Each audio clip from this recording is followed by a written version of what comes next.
Hello everyone. So in last class we started with the chapter motion. There we studied about motion.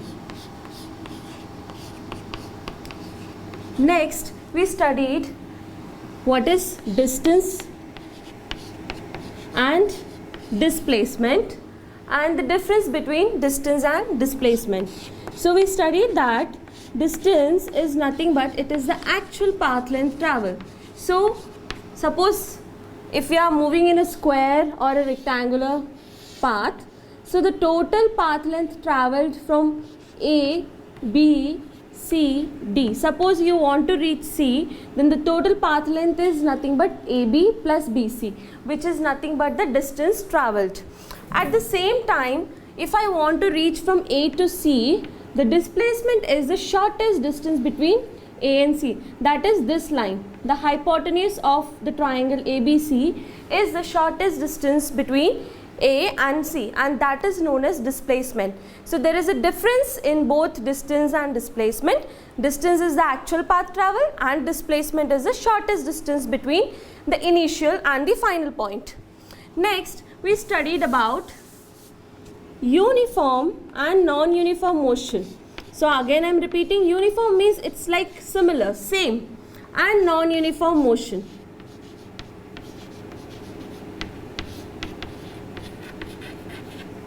Non-uniform motion. So uniform motion we studied that when an object travels equal distance in equal intervals of time, that is known as uniform motion. Whereas non-uniform motion is the motion in which the object travels unequal distances in equal intervals of time.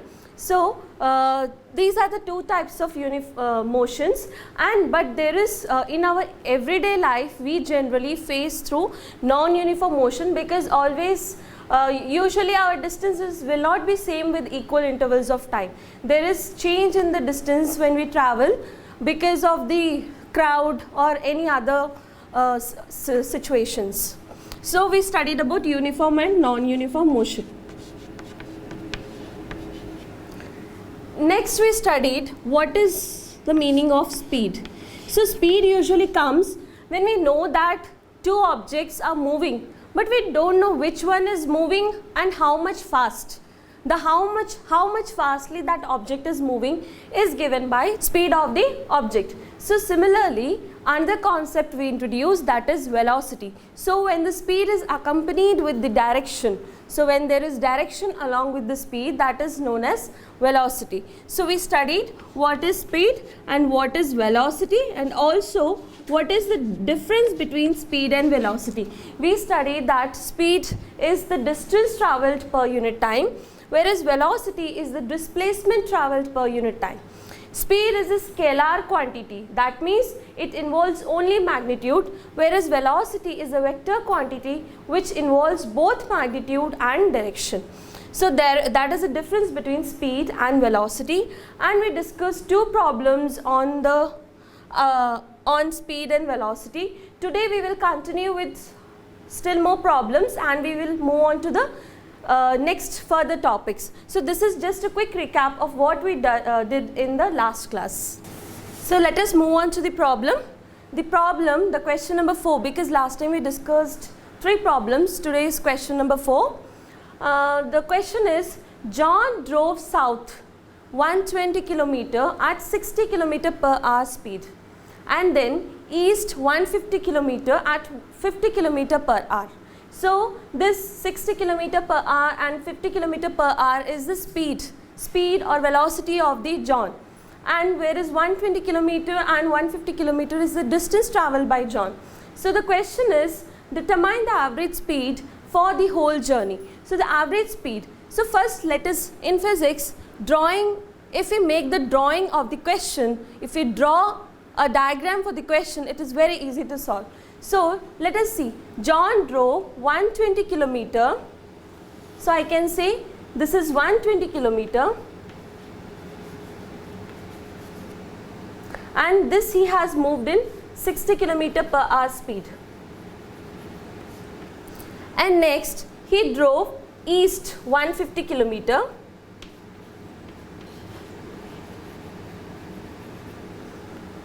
with 50 kilometer per hour speed.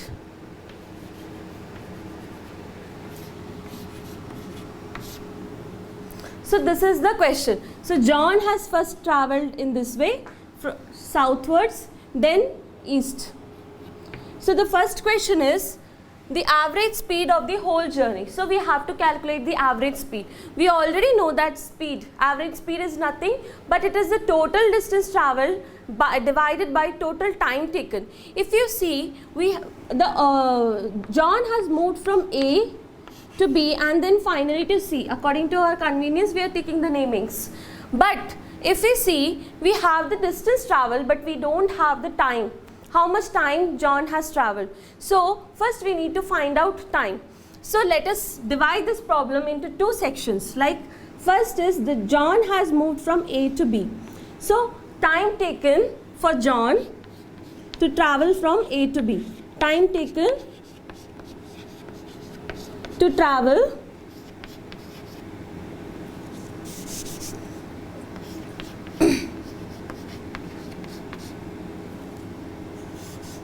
from A to B. So the time taken is, we know that speed is equals to distance by time, right? So distance is nothing but, so I need to find the time. So time is nothing but it is distance divided by speed. In the first case, we see that distance is 120 kilometer and the speed is 60 kilometer. So the time taken is 120 divided by 60, which is nothing but when we cancel, this is 2. So this gives us 2 hours because the unit is kilometer per hour for the speed and kilometer. So if you cancel, we'll get the time in hours. Next, the time taken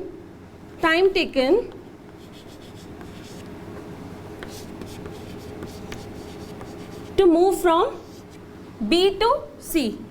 So to move from B to C is nothing but 150 kilometer. So 150 divided by 50. So 5 3s are 15. So this is 3 hours. So John has taken 2 hours to move from A to B with the speed of 60 km per hour, and he has taken 3 hours to move from B to C at the speed of 50 km per hour.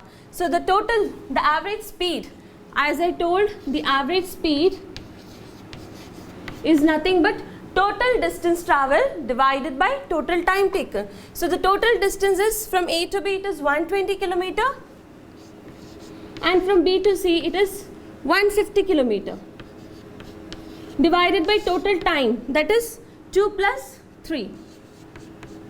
So John has taken total 5 hours to travel from A to C. So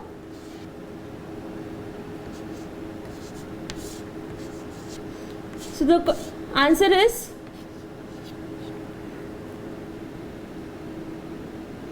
54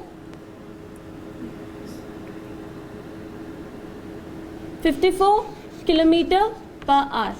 So the 54 kilometer per hour is the average speed of John when he started moving from A to C. So here we have considered only the distance. Here we are not considering displacement because the question asked is the average speed of the whole journey, which is the total distance travelled by total time taken. Now we will move on to the second part, that is the magnitude of average velocity. The second part is average velocity. So up to here it will be same because velocity is nothing but total displacement by total time taken. So these are the this two steps is to only calculate how much time John has taken, but we have to calculate the displacement over here. So what is the displacement over here? Displacement, as we know that the initial point is A and final point is C. So we have to make a straight line to C. This gives us Pythagoras theorem. Using Pythagoras theorem, we have to find the hypotenuse.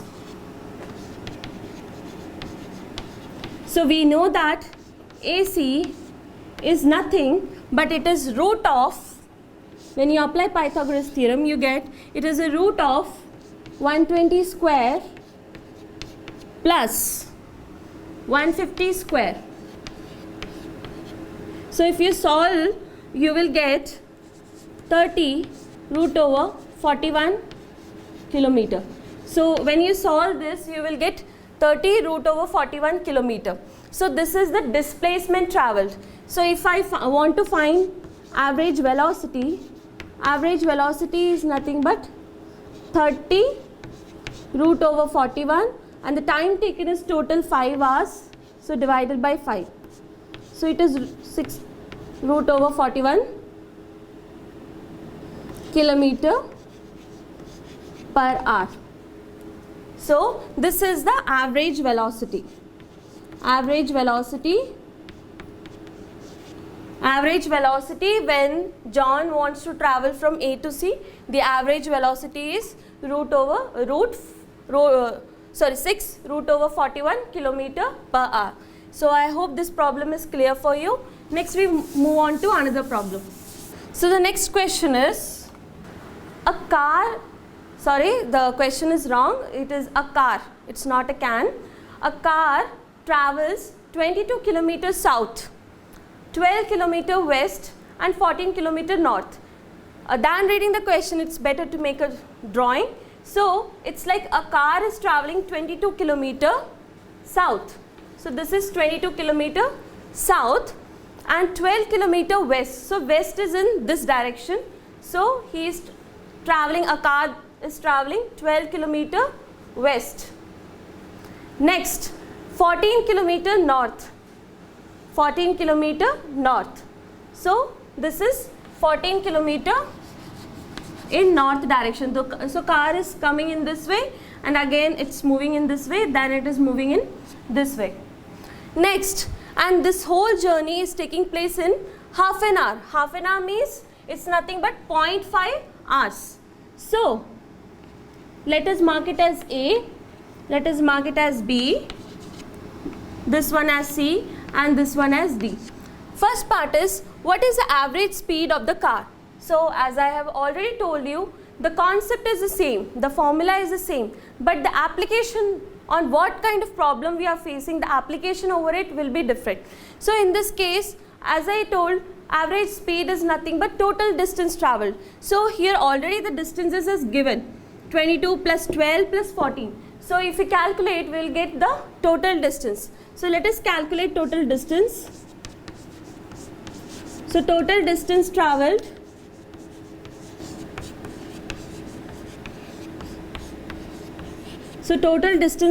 will be equal to 22 plus 12 plus 14. So that gives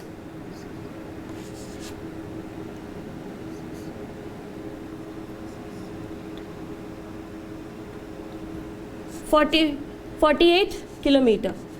So the total distance is 48 kilometer.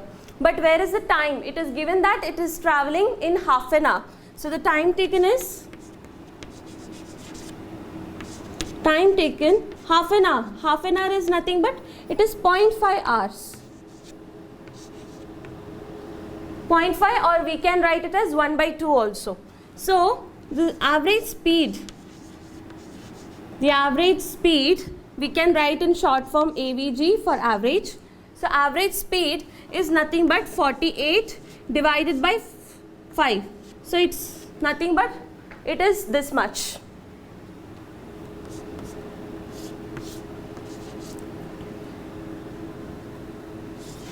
So this is 96.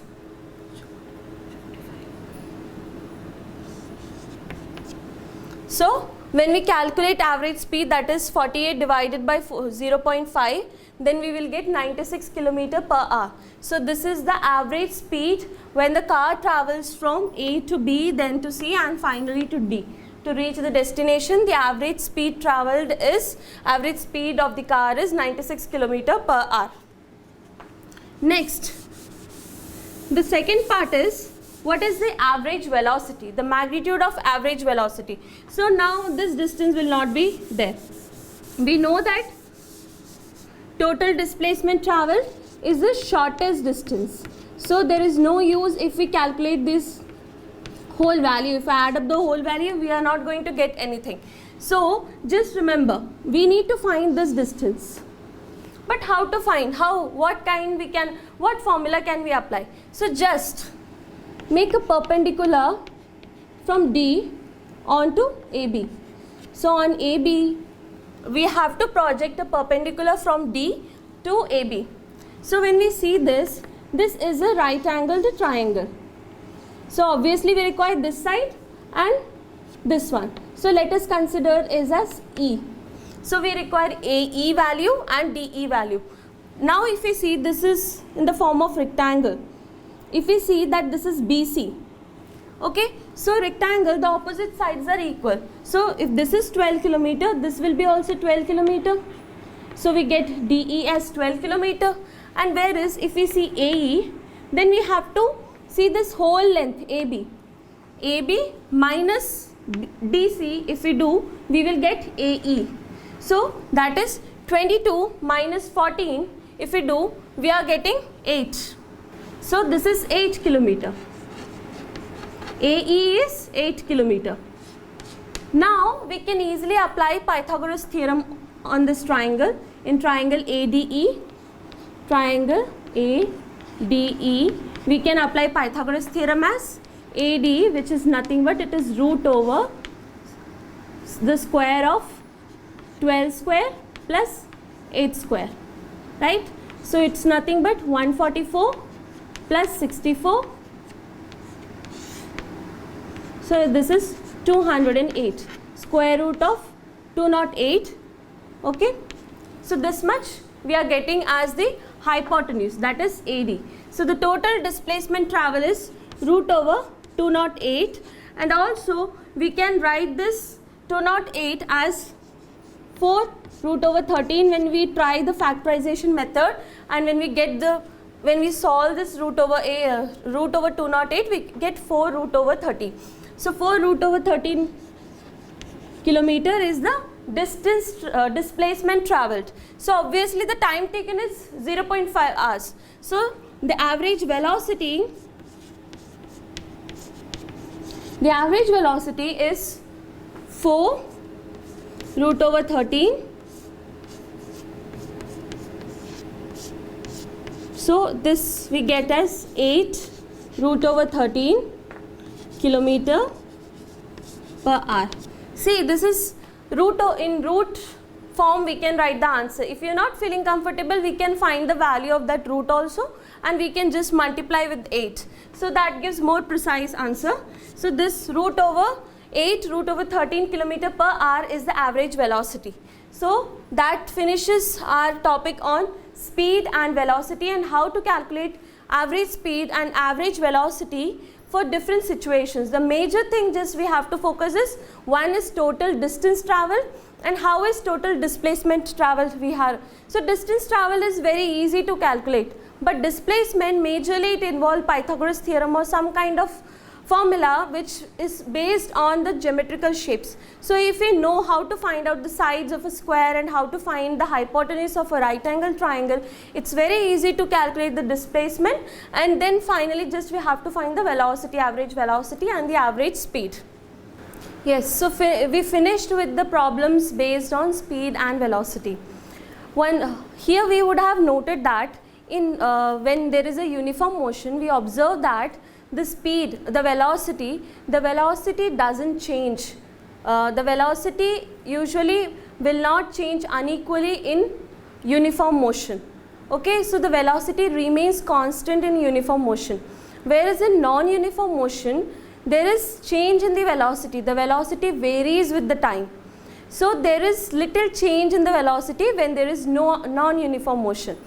So in order to give a name, in order to give a concept, when the velocity is varying according to the time, we introduce a concept acceleration. So acceleration, it defines change in velocity per unit time. So how much in a time, how much, if we fix a time, how much the velocity is changing within that time, that is given with the concept of acceleration. So acceleration is nothing but it is change in velocity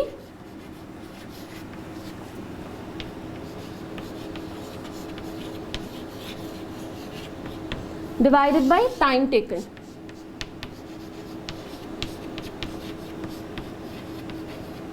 change in velocity by time taken. So change in velocity, usually we denote u, small u, as initial velocity.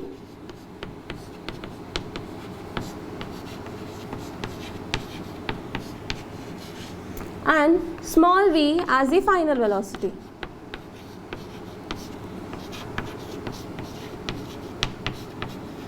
And t as the time taken for the change in velocity. So t is the time taken for the change in velocity. So what will be acceleration? Acceleration, we know that it is given by a. So acceleration is change in velocity. So that is final velocity minus initial velocity divided by time taken. So this is the formula for acceleration. That is v minus u divided by t is the acceleration of any object which is moving with initial velocity u and the final velocity v in a given time interval t. Now coming on to the SI unit of acceleration. SI unit for acceleration, we know that for velocity, what is the SI unit? For velocity, if we see, the SI unit is meter per second. Am I right? So for velocity, for distance, we saw that it is just meter. And velocity is nothing but distance divided by time. So that gives m meter per second. Again, now for acceleration, it is velocity by time. So it's like meter per second, and again the SI unit of time is nothing but seconds. So when this s goes up, it gives us meter per second square. So SI unit for acceleration is meter per second square.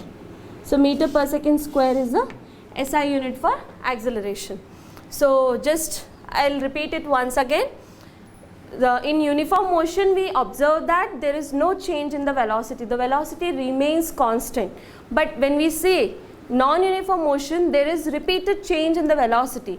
So in order to give a name, I mean there is repeated change in the velocity. So in order to take care of that situation, we introduce a new concept, acceleration, which is nothing but change in velocity by time taken. So the change in velocity is given by v minus u, where v is the final velocity, u is the initial velocity, and how much the change in velocity by time taken, where t is the time taken for the change in the velocity.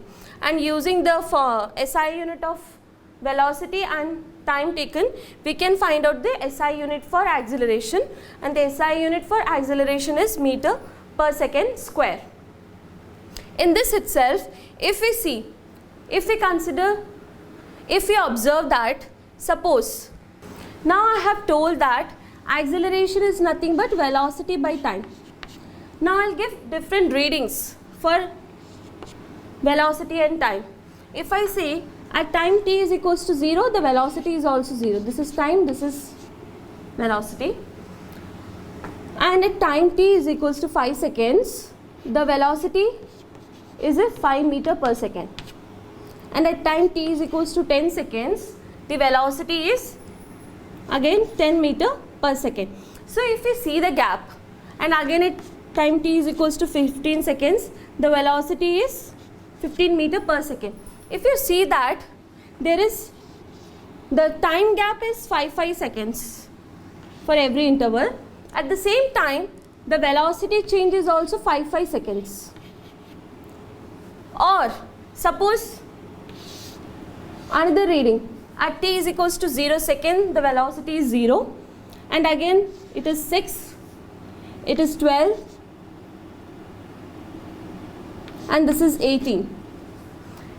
Again on this set of reading, if you see, the gap for all the velocity is 6 meter per second, and in this it is 5 meter per second. The change which we observe is that for the velocity changes equally in equal intervals of time. I mean, here the velocity is changing at the rate of 5 meter per second. It is increasing at the rate of 5 meter per second for the time t is equals to 5 seconds. So the time is changing with 5 seconds and the velocity is changing with 5 meter per second. Every time it is increasing with 5 meter per second. But whereas in this case we can see that for every 5 seconds the velocity changes 6 meter per second. even though it is 6, I mean it is 6, but it is changing in every interval. 6 meter per second, 6 meter per second, and here also 6 meter per second. So we can observe that the velocity increases equally in equal intervals of time. Such kind of motion is known as uniformly accelerated motion, because here the velocity is increasing. No doubt, not every time acceleration will increase. Suppose in a vehicle, if you are going and if you are putting a brake, that time the acceleration decreases. So when the velocity increases or when the velocity decreases equally in equal intervals of time, we say it as uniformly accelerated motion. Uniformly accelerated motion. So this is uniformly accelerated motion when the velocity increases or decreases equally in equal intervals of time. But in non-uniform accelerated motion, it's not that. That is clear. That time the velocity will change irrespective of the time. Sometimes the time period may be less and velocity can be more, or sometimes it will be reverse also. So there, in that case, the velocity travelled in equal intervals of time will not be the same. The velocity will be different in equal intervals of time. So there we can observe the acceleration to be non-uniform. So that is non-uniformly accelerated motion.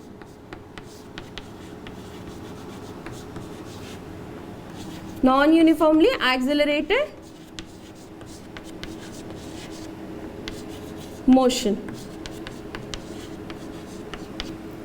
So that is of different case. So when usually in our day-to-day life, we can feel both uniformly accelerated motion also. Up to certain distance we can observe that, and non-uniformly accelerated motion also we can observe in our day-to-day life situations. So if we see example for uniformly accelerated motion, example will be a free falling body. Free falling body. So here the body is falling freely and it is under the influence of gravity. So the acceleration is always 9.8 meter per second square. So all the body, irrespective if air resistance is not there, the body which is falling freely from the top will be falling with the acceleration of 9.8 meter per second. So this is a very common example for uniformly accelerated motion. Whereas for non-uniform accelerated motion, there are plenty of examples. Like normally if you are going in a car, there may be change in the velocity which gives us non-uniformly accelerated motion. So that is okay. But for uniformly accelerated motion, free falling body is one of the example where the body falls freely under the influence of only gravity without any air resistance, and the acceleration in that particular case will be 9.8 meter per second square. I'm sorry, this is 9.8 meter per second square. So now we will move on to the problems which are related to acceleration. So in this particular case, so as I have already told you, in physics just make sure of the units. Everything will be fine, but we should make sure of the units. Either, like for example in case of speed, either it should be in meter per second or it should be in kilometer per hour, but it should not be kilometer per second. So just make sure of the unit. And in last class, one more, we studied that 1 kilometer per hour, when we did unit conversion, we observed that 1 kilometer per hour is 5/18 meter per second. So this will be useful in many of the questions. Now the first question is, a bus decreases its speed from 80 km per hour to 60 km per hour in 5 seconds. So if you observe the change in the unit, here it is kilometer per hour and here it is in seconds. The time taken is given in seconds. Find the acceleration of the bus. So we observe that here initial velocity u is 80 km per hour. And the final velocity v is 60 km per hour. We observe that here acceleration has decreased. So don't expect that every time acceleration will increase. When the vehicle is about to stop, when your car is about to stop, it is not acceleration, it is actually called as deceleration. So that is the that means the acceleration is decreasing, and the time taken is here 5 seconds. Now you can see that here the unit is hours, kilometers per hour. So here the time is used, which has been used in the question, is in hours, and here the time is given in seconds. So you have got two options. Either you change your problem entirely into meter per second, or you change into kilometer per hour. It is your convenience. Now my convenience is to move with meter per second, so I will go with meter per second. So if you observe, acceleration is change in velocity. So that is v minus u by t. So if I see v is 60 over here and u is 80 km per hour. So v minus u, that is 60 minus 80, that gives us 20 km per hour. I hope this is clear for you.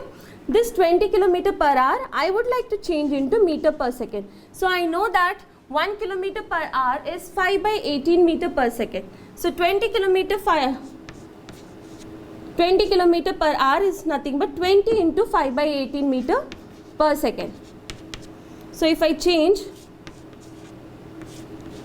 so this gives me 50 by 9 meter per second. So this gives me 50 by 9 meter per second is only v minus u. Now we want to find the acceleration. So acceleration is nothing but change in velocity by time taken. Change in velocity is nothing but 50 by 9, right? So I can write this as 50 by 9 and the time taken is 5.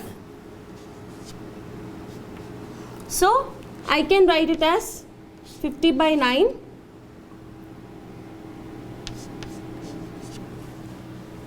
so I'll get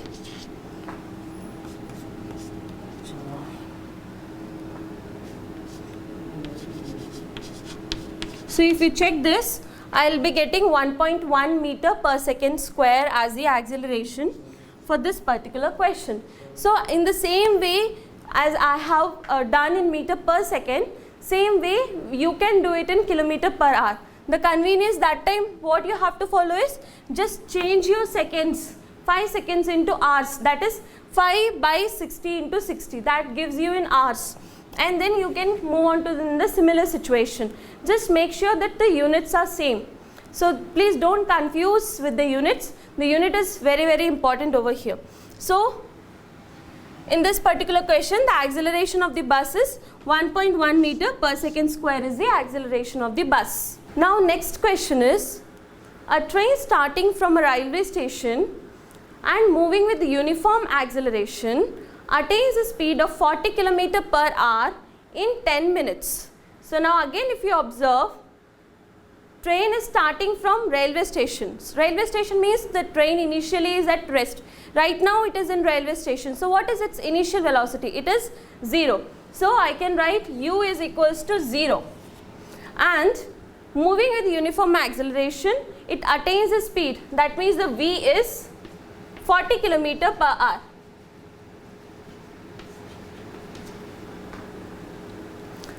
And time is in 10 minutes.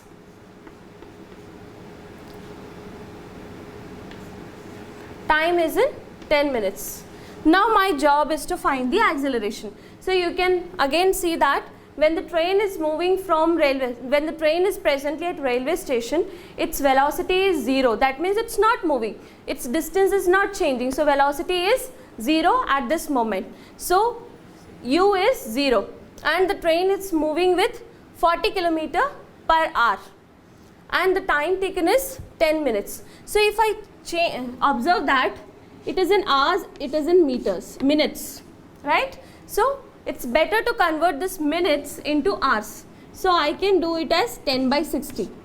So 10 by 60 gives me in hours. So I can write this as 10 by 60. Now what we have to find? Acceleration. Acceleration is v minus u by t. Now we can see that v is 40 and u is 0, which is 40 minus 0, which gives us 40, and time is 10 by 60. Now this gives me, as we know that division of fractions, so this gives me 240 kilometer. So this gives me 240 kilometer per hour square as the acceleration of the body. I hope this is clear for you. Okay, now the next problem is a train starting from a railway station and moving with uniform acceleration attains a speed of 40 km per hour in 10 minutes. So the acceleration is uniform and we observe that the speed is 40 km per hour in 10 minutes. See, usually the train is starting from railway station. So the initial velocity is 0 and the final velocity is 40 km per hour. And the time taken over here is 10 minutes. When all these units are different, it's better to always solve the problems in SI unit, which gives us the standard answer. So first we will find out the change in velocity, that is v minus u. We know that it is 40 minus 0, which is 40, and 40 km per hour. We know that 1 km per hour is equals to 5 by 18 meter per second, right? So we have to convert this 40 km per hour into meter per second. That gives us 40 into 5 by 18 meter per second. So this gives us, just for the time being, we can keep it like this, so that when we divide this, we can easily cancel the terms. Now we know that time taken is 10 minutes. So this is in meter per second. So the time also we will take it in seconds. So 10 minutes, when we convert it into seconds, we get 10 into 60 seconds. Now our job is to find the acceleration. So acceleration is v minus u by t. So v minus u is nothing but 40 into 5 by 18 divided by time, 10, 60. If we observe this, we can cancel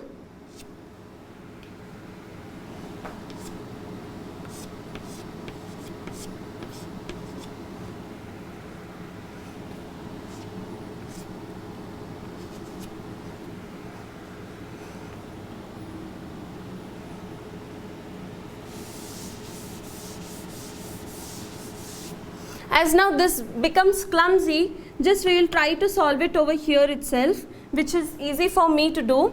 Now I'll cancel this using 2 table. So this gives me 100 by 9, right? This gives me 100 by 9 meter per second. And now again I'll find out the acceleration. This gives me 100 by 9 into 10 into 60. So now I can easily cancel. So this gives me 1 by 54. So now your job, we can keep it like this, or we can even convert this into decimals also. I'll keep it like this. So this is 1 by 54 meter per second square. It would be good if you convert this into decimals. Here I am not doing, but you can convert it into decimals and you can find out the acceleration. That is 1 by 54 meter per second square is the acceleration of the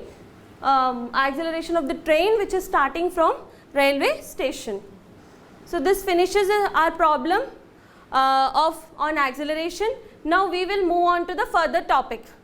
Yes, before we discuss 2 problems based on acceleration, there is a small mistake in the first problem. The answer is correct. We got acceleration as minus 1.1, where I did not mention this minus. So it is minus 1.1 meter per second square. So that minus, it just indicates that the acceleration is decreasing. The minus symbol doesn't have any specific meaning, The minus just represents that acceleration is decreasing, that is, it is called deacceleration.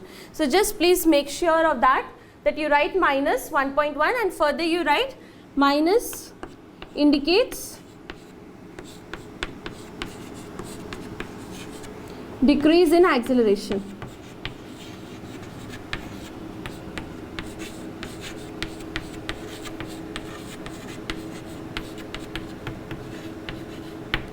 So I hope this is clear for you. Now we will move on to the fresh topic. Till now, today, this much time we studied what is acceleration, what is uniformly accelerated motion. One of the example is free falling body, and next is what is non-uniform accelerated motion. So we observe that when the velocity changes equally in equal intervals of time, that is uniformly accelerated motion. And when the velocity doesn't change equally in equal intervals of time, I mean when the velocity varies frequently in a given period of time, that is known as non-uniformly accelerated motion. And further we dealt with two problems which is based on acceleration. Now we will move on to further topic, that is graphs. Till now, using the numbers, multiplication, division, everything we used and we calculated velocity, acceleration, displacement, distance, etc., etc. But now we will find out how to draw a graph, what are the major things which you should take care in the graph, and how to calculate velocity from distance time graph, or how to calculate distance or displacement from velocity time graph. So the term is little confusing, but when you do, you can follow that. Basic thing is graph. When we plot a graph, I will not go into mathematical details so much, but how much it is required to solve, I will teach that. So we all know that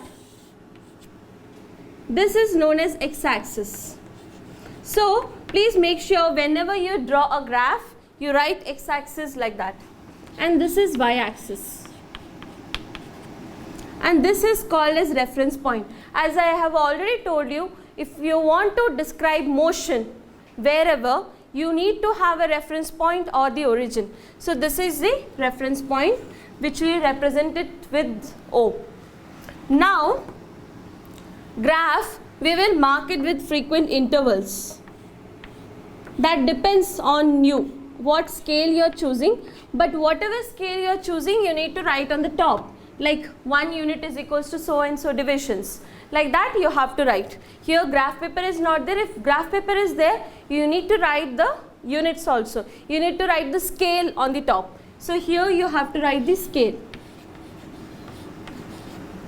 Now we will focus, suppose we have given you a reading and you have plotted some graph over that reading, and if you observe, if you get a straight line, you need to find one term is there called slope. How to find the slope of the graph? See this line, this gives us the slope. Whenever a straight line is there and which passes through origin, whenever we get a straight line, we can find out the slope of the graph. So slope, in order to find the slope, we need to choose any 2 points on this line. Let us say this point and this point. These are the 2 points which I have chosen on the graph. It's your wish. You can choose these 2 points, or you can choose here and here, or you can choose here, here, wherever you want. I have chosen these 2 points. Now how to find out the slope? What I should do? Now what I have to do is, in order to find slope, you need to find out the projection of point A and B on y-axis, and you have to project the point A and B on x-axis. How to project that? Just draw a straight line perpendicular to x-axis, and another a straight line from B perpendicular to again x-axis. So let us consider this point where it intersects x-axis as x1, and where it intersects, when the B intersects x-axis, I'll call this as x2. Again, I'll draw a perpendicular line from A onto y-axis, This point I'll mark it as y1, and again I'll project the point B over y-axis. This point I'll mark it as y2. So basically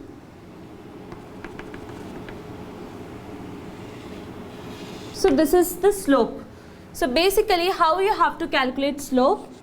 Slope is, you need to find the difference of this, that is y2 minus y1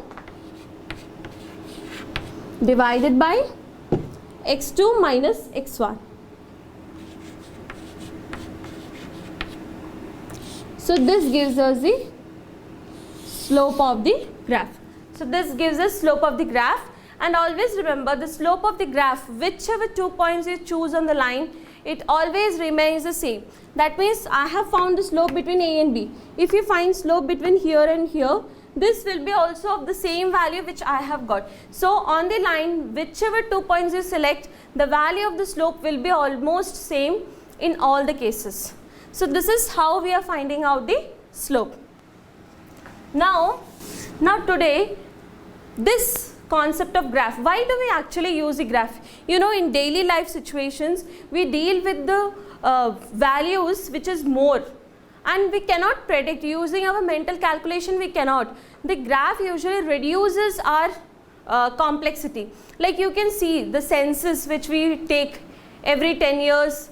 When we see that census in 2011 or some other time, or the population of something, or some kind of survey when we conduct and we want to see the statistics, we always plot that in graph. So the graph, if you analyze the graph, it is very easy to know the exact situation what is happening there. So graph is basically to minimize the complexity of some problem. So that's why we draw the graph in physics also. Now today we will deal with distance or displacement, anything, distance or displacement, anything, versus time graph.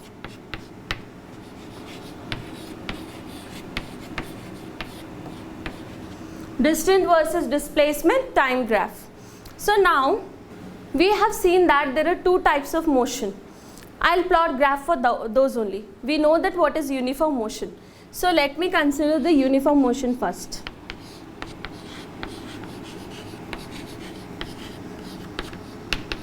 So I'll give you different readings for d and time. So this is for time and this is for distance, right? Now for t is equals to 0 seconds, this I'll take it in seconds, and distance in meters. So t is equals to 0, the object did not move any distance, so d is equals to also 0. Now when t is equals to 5 seconds, d is equals to, for simplicity I'll just take it as 5 meter. You can have your own values. For t is equals to 10 seconds, the distance moved is 10 meters. T is equals to 15 seconds, the d value is also 15. Just it is to observe that the distance divides equally, the distance increases equally in equal intervals of time. So every 5 seconds the object is moving 5 meters, so it is uniform. So this gives us that this motion is uniform motion. Another way we can find out whether the motion is uniform or not, we can check it using graph. So when you draw a graph and when you get a straight line, that means your motion is a uniform motion. So now we will plot a graph for this. So the graph, always remember that time will be on x-axis. There are two types of variable. One is known as dependent and another is independent variable. Always the independent variable will be on the x-axis. This you will study in higher classes. So time is actually independent variable. Whatever changes is according to the time. Time doesn't change for anything. Time, on the basis of times, some things we will observe. So time is the independent variable. So always time should be there on x-axis. So just mark it as x-axis and mark it as y-axis. So x-axis is time. So we should write all the parameters. Time, distance, these are the parameters. So it's very important on the graph to write the parameter name And what is the unit for this? So we have taken time as seconds. So we should write like this, and this arrow mark is also very important. And this is the origin, and this is distance. Here I have taken distance. If in a question, if they give you displacement, you can take it as displacement. And our displacement is in meters. So this goes here. Now if I try to plot these readings on the graph, first point is 0, 0. Second is, like, I'll take the scale as 5, 10, 15, 20. Similarly on y-axis also I will take 5. So it's convenience. It depends on our convenience. Since I don't have space, I am erasing this, and you can write distance here. It's in meter. 10, 15, 20. So when I observe that for t is equals to 0, d is also 0. For t is equals to 5, d is equals to 5. For t is equals to 10, d is equals to 10. So like this, a straight line we are getting. So always remember, don't simply see the reading and judge that whether it is uniform. Now the readings are very simple. I have just taken single and double digits, so it's easy to identify whether the motion is uniform or non-uniform. But if you have big figures, it's always easy to plot the graph it's always easy to plot a graph first for that. And on the basis and on the nature of the graph, we can predict whether the motion is uniform motion or non-uniform motion. If you get a straight line like this, then it is always a uniform motion. So whenever the distance time graph is a straight line which is passing through the origin, that always indicates that it is uniform motion. Now the question is also, so first two things they will ask us. By giving the reading, they will ask whether this is uniform motion or non-uniform motion. So after plotting the graph, we can say that this is the uniform motion. Second thing they will ask, find out the velocity using the distance time graph. So what is velocity over here? How to find the velocity? I'll just erase the reading. So what is velocity over here? How to calculate? So we know that velocity is nothing but distance by time. Just previously I told you slope is what? Slope is y-axis divided by x-axis. So here y-axis is what? Distance, and x-axis is time. So if you find out the slope, we can find out the velocity also, because slope is y-axis by x-axis, and here y-axis is nothing but distance. So slope is nothing but, in this particular case, it will be distance by time taken, and we know that distance by time taken gives us velocity. So whenever a distance time graph is given to us, we have to find out the slope. When you find out the slope, we can find out the velocity. So just I will take any 2 points. Now on the board it's not convenient, but you can take any points on this line. But for my simplicity, I am taking already the existing point which I have plotted. I am taking that existing, but it will be good if you don't take that. If you take any other point and try to find out the value, you will get the same value which I am doing here. So in order to find the slope, as I have told, select any 2 points. I am taking already the existing point and just draw a perpendicular onto the x-axis. Again, I will draw a perpendicular on y-axis.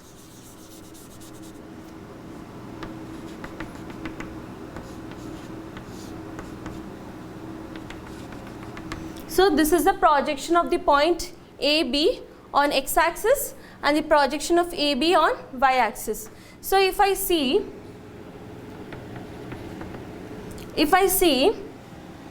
velocity, or velocity if you leave, just you calculate the slope. So according to our slope, this is nothing but, this is y2. In this particular case, you can take it as d2 because distance 2, and this is distance 1 because this is distance time graph. This will change any time, and this is time. So this is as t1 and this is t2.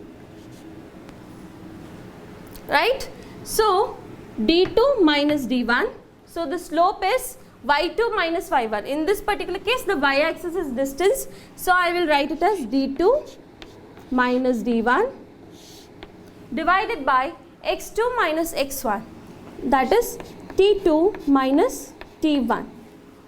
Now d2, we know that d2 is 15 minus d1 is 10. T2 is again 15, T1 is 10. So if you divide this, we will get 1. So the velocity is 1 meter per second. So velocity is 1 meter per second. So this is how we get velocity from distance time graph. So always no need to solve that kind of problem, but if we are given a reading, we can easily identify whether the motion is a uniform motion or a non-uniform motion, and if it is a uniform motion, how to find out the velocity. But the same case may not happen with non-uniform motion, because we know that in non-uniform motion the distance will not be equal. It's always unequal distance, and basically our graph will be, what graph we will be getting, it will be some kind of curve. So it's very difficult to, no doubt we can find the slope, but it's very difficult to find. So for non-uniform motion we cannot do anything, we cannot find out. But for uniform motion you can find out the slope, and further you can find out the velocity using the uniform motion graph.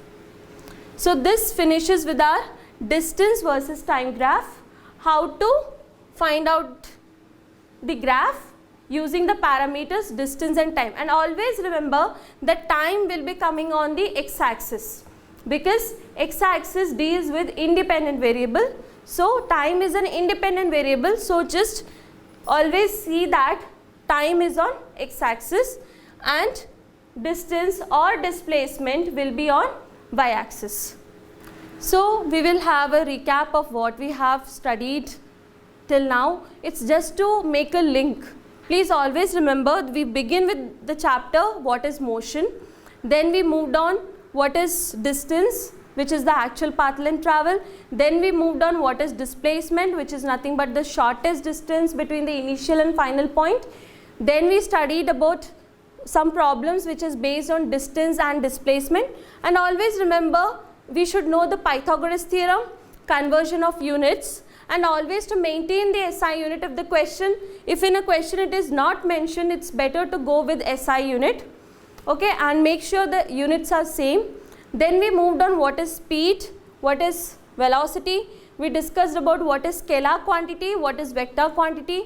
Say scalar quantity is a quantity which involves only the magnitude, whereas vector quantity is a physical quantity which involves both magnitude and direction. So velocity was something speed with direction. It is known as speed with direction. That is where speed is also involved, and along with that direction is also involved. And further we studied some problems which is depending on speed and velocity. And later on today I started that in uniform motion there will be the velocity will remains the same, but in non-uniform motion the velocity varies. So in order to accommodate that change in velocity, we introduce a concept acceleration and defined acceleration as change in velocity per unit time, and we came to know that SI unit for acceleration is meter per second square. And later we studied what is uniformly accelerated motion, and one example is that free falling body is known as uniformly accelerated motion, and non-uniformly accelerated motion is normally which we see in our day-to-day life, that is non-uniformly accelerated motion, where the velocity changes along with the time but not in a uniform way, that is non-uniformly accelerated motion. Then we studied what is then we studied some problems on acceleration, how to find out the acceleration. There also you would have observed that Pythagoras theorem is very, very important in order to find out the displacement. And next we moved on how to draw a graph. What is slope? Slope is nothing but y-axis by x-axis. So some 2 points you should take on the line, and you have to find its projection over y-axis and x-axis, and just we have to find out the value. Same thing we applied on to the distance time graph, and we observed that how to calculate slope of the graph and how to predict whether the motion is a uniform motion or non-uniform motion. So we came to know when it is a straight line, we came to know that this is a uniform motion, whereas if the graph is something like this, this is known as uniform motion. So the best way in question it will be asked whether the motion is uniform motion or non-uniform motion. Just draw the graph based on the reading and observe the graph. It is a straight line, you can write directly as uniform motion. Then we find out the slope, and on the basis of displacement or distance time graph, we found that what is the velocity of the body. So always it's not important only to find out from the reading, but from the problems, but you can find out velocity or acceleration, whatever it is, from the graph also. So that finishes with the distance time graph, how to do distance time graph. In the next class, we will move on to velocity time graph and uniform circular motion, and further some 3 derivations are there, we will go into that. So thank you.